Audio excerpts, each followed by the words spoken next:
Yo, good morning everybody, welcome back to the channel. In today's video we're going to talk about the top movers and fallers. As always, we're going to talk about averaging down on some stocks and why I've chosen to make certain decisions, and we're generally going to talk about how weird this market has been, particularly this week, and some of the stuff that we can expect to see in the future with company earnings, trade war, recession, etc, etc. So if you want to know all of that plus more, please like, comment, subscribe, help the channel get to 6k subscribers. Follow on Instagram if you're not already doing so, at Infant Investors. Going to be doing a few more posts this week which should be interesting.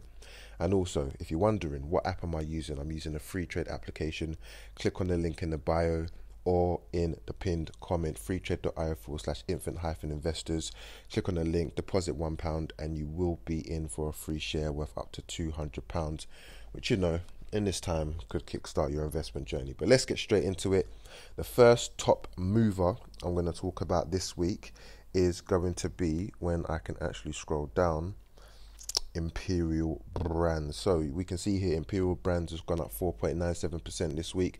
The main reason why Imperial Brands has gone up this week is that they've sold a specific unit of their business to a private consortium of investors, and that sale was worth 1.1 billion. So they've sold a premium cigar business as part of their overall portfolio of products, and obviously one of the things that they've mentioned is that it should help them become a leaner organization and obviously reduce their debt as well. So, naturally that's good money management if they see that there's a business unit that they can actually make more from selling it off, and actually focusing their efforts on different areas of the business or maybe other new product lines, and obviously reducing some of the debt at the same time. I think you have to welcome some of that decision making, particularly in this time. So yeah, I think that's one of the reasons why the stock has gone up this week. It actually went up much higher. It was like 10.51%. It's kind of tailed off towards the end of the week for a different matter, which we'll get into later on in this video. But if you guys recollect and recall your minds back to the Vodafone Towerco spin-off, it's pretty much the identical situation. When a big conglomerate company sells off a part of their business in order to become a bit more leaner, to reduce debt, it typically has a good effect on the company making the sale. So yeah, that's been a positive impact for Imperial Brands this week. The next stock that is a top mover is First Solar. Now, it's saying that First Solar has gone down 2.96%, but that's cap, because when I actually was recording this, it was saying, or when I actually wrote the information down, which was like 4 or 5 hours ago, because I'm a bit of an insomniac and I can't sleep, it actually was saying 7.76% up, and you can see it was 5.29. So I don't even know what it's talking about right now, but I'm still going to talk about it. So I feel it was a top mover at some stage 5 hours ago. And one of the reasons why is there's a lot of articles that came out about First Solar's positive expected earnings, but obviously I think one of the reasons why it's tailed off is to do with some of the stuff we're going to talk about later on in this video. So yeah, this is a bit of a weird one, but I think First Solar's capping right now, or Free Trade's capping. I don't know who's lying, but ultimately it was originally a top mover, like as of 4 a.m. or whatever. The next one that's a top mover is Virgin Money, and in a similar situation it was actually about 9.55%, but for whatever reason it's kind of dropped down. I think it's the time that I do these videos anyway, so we have to rethink that. But Virgin Money, there's not been any real new information about Virgin Money anyway. It's a stock that's been pretty much very well depleted over the last couple of months. So I think it moving up in whatever direction, whether it's 1%, 9%, whatever it was, 23%, during the middle of this week, I think it's just climbing back from some of the incredible lows. I was buying Virgin Money back in the day at around £2.12 a share. So it being at 74, it being at 90, whatever, like at the same time it's not where it needs to be. So that's something that I think when it starts to rise, it's not necessarily that it needs to do anything specific. It's just the simple fact that it's been so oversold that people probably think it's a good price to start buying in. Now, when we go to the top fallers, and this is probably all going to be capping as well, but let's see. Let's try it out. Let's see what happens. The first one to talk about is Okta. So Okta went down 2.04%. Actually, it's not too far from our notes, which is good. And there's not been no information with Okta as well. So again, I think in a similar vein, you can see in the last month, Okta's went up so significantly that a small 2% drop this week is not nothing to really report on, when you put it in perspective of how much it's risen this week. And we know some of the reasons why it's risen, due to obviously the remote worker situation and more people investing in online security, more businesses doing so, in order to be able to service their clients and customers and so forth. So yeah, that 2% is obviously a little bit of a minor, but that's one of the situations that's happened this week. The next one is AMD. And I think it's a very, very similar situation. So we can see AMD's gone down 11.7%. Now, there's two things with AMD. The first is that it went up quite significantly this week, this month as well. So you can see that this month has gone up like 30% at its peaks, 28%. You can see here 29%. So I think a little bit of a correction makes sense. But the other reason why AMD has specifically gone for a correction is through their earnings update. Now, it's a very weird situation because they actually hit their earnings. They hit their earnings, but what they did is update their annual forecast, which sent the stock down. So by saying that annually, they feel like they're going to do less well than what they originally forecast to do. That is why the stock has kind of started to go down as opposed to their current earnings situation. So let me break it down a little bit more. So annually, they expected to do 28 to 30% sales growth this year. They basically put out that they might do 20 to 30%. So literally, they just changed the bottom end of that forecast and gone down from 28 to 20. They're still within the 20 to 30 range or whatnot, but basically, because they've actually gone out and said we think it's actually going to be more closer to 20 to 30 rather than 28 to 30, which is probably a bit more specific, then obviously that's had a bit of an impact as well. They do believe though that they are going to maintain their margin at 45%, and I'm going to tell you how I feel about that a bit in a second. The second thing is their earnings. So last year they did an earnings this quarter of 1.27 billion, and this year it's gone up to 1.79 billion. So they've done very well this quarter in terms of earnings. They've gone from 16 million profit last year to 162 million in profit. So that earnings, by the way, I meant is revenue, by the way. So revenue 1.27 to 1.79. Profit 16 million to 162 million. So you would typically expect with a year-on-year rise like that they would just be soaring, but because of that forecasted potential reduction in sales growth, that's what sent the stock down. So for me personally, I see this as an opportunity to potentially pick up some more shares, so I'm not worried about that. And going down 10%, it does provide a bit more value for me, and this is a stock that I genuinely believe in for definitely for this year, but maybe for the next 2, 3, 4 years, who knows. So we shall see how that goes. So yeah, me personally, definitely not worried about that, but it's something that I can potentially see as a personal opportunity. The next one to talk about and the last one to talk about is Centamin. So Centamin this week went down 8.04%, and I think it's a similar situation. I can't find any real specific news, but you can see here that over the last month it was about a 35% rise. So this is again a bit of a correction, not even a full correction because that's like 10%. This is a bit of a correction, and I don't think it's anything specifically negative. They had good earnings before. They talked about increasing their gold production and how they've not been hit by coronavirus. So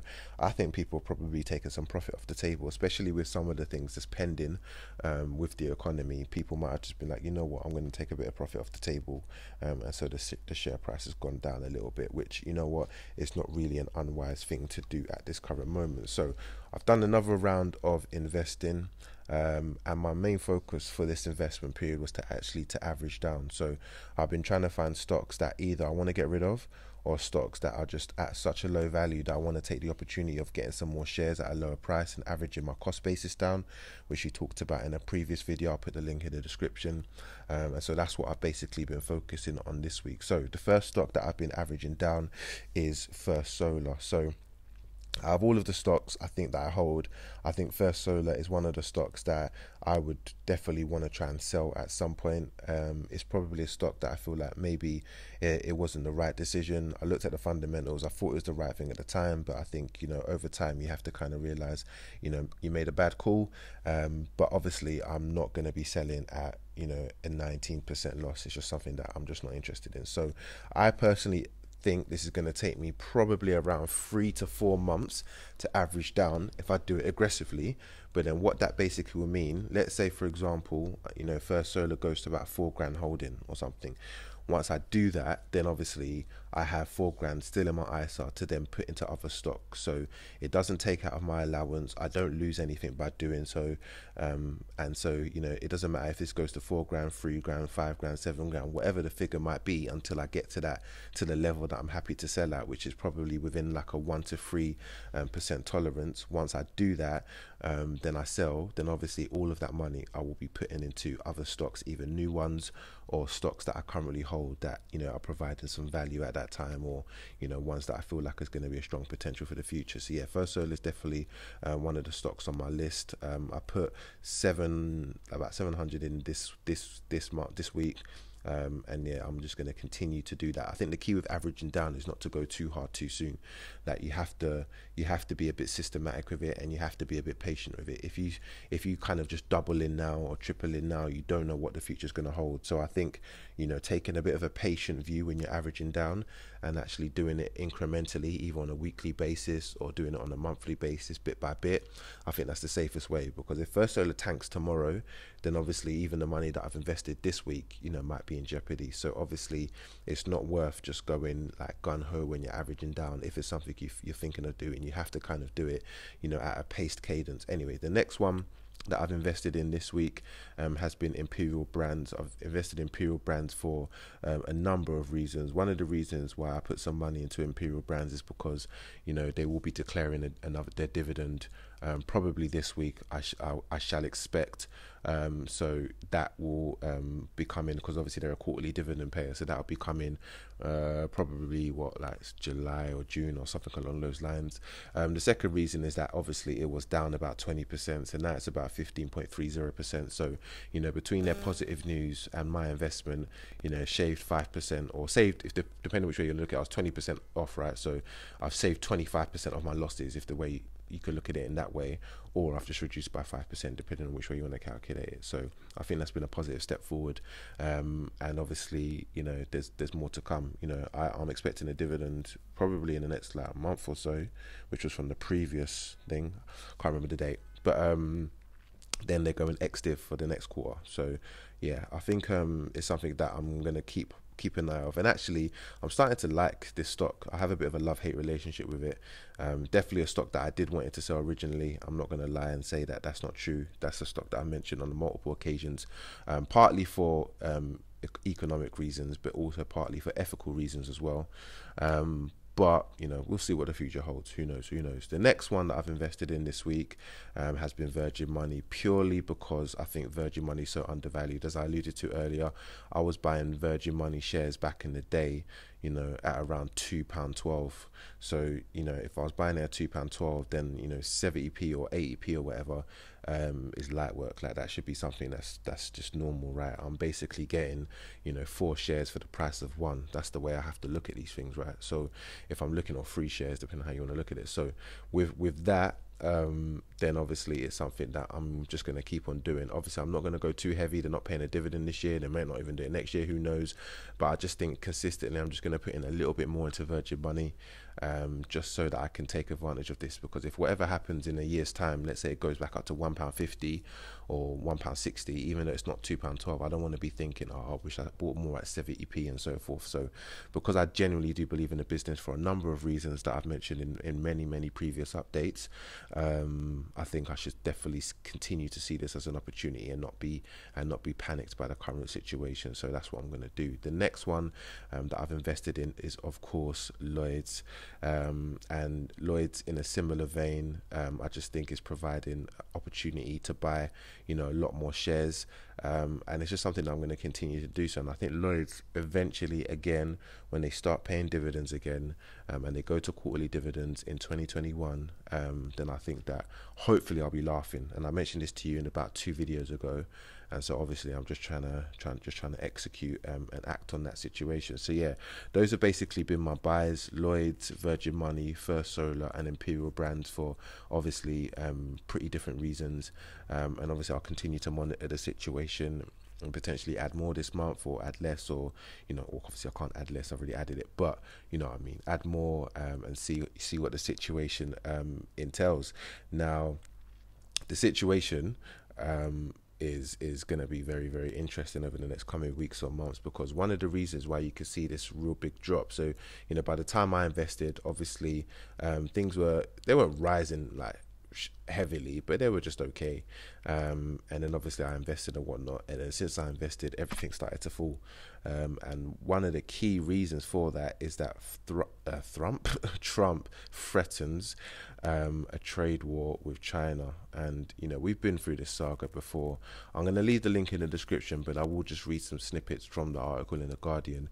But obviously, before I read that, we've been through this saga before, and it's just like, we know, like, the trade war discussions, the trade war panics or fears is always going to send the market down. And we've been through enough already, but it seems like this is just rearing its head again. So this is just something to be very, very mindful of when a lot of stocks are falling again for you, and you're thinking why. The trade war is certainly going to have an impact. It had a significant impact back in 2019 for a number of reasons, due to production, due to distribution, due to manufacturing, a lot of GDP effect. And I think if this happens this year, then it's the pretty much guarantee of an actual economic recession. And that's just generally how I feel about the situation. But yeah, Guardian saying Donald Trump threatens to reignite the US-China trade war over coronavirus has triggered another sell-off in the global financial markets as the economic cost of the pandemic continue to mount. And then it talks about all of the different markets that have fallen and how much they've effectively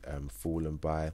And then it goes on to say later on, faced with a deep recession in an election year, Trump escalated his attack on Beijing by claiming he had seen evidence showing the virus originated in a Chinese laboratory.